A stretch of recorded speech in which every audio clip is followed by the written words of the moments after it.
Welcome back to 4K Tech. So if you have a Nintendo Switch and you want to use a remote control, you need to pair them. But how do you do it? In this video, we'll show you exactly how to do that. So once you turn your Switch on, you'll want to hit the controller button. This screen will come up. And then you want to press the Change Grip/Order button.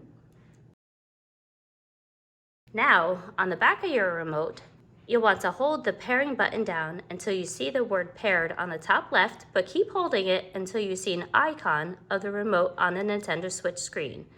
As you can tell here, it works. So what we'll do is just verify that, hit A when ready, and everything is controlled through the remote control I have here now. I hope this tip has been helpful. Thank you for watching. Bye-bye.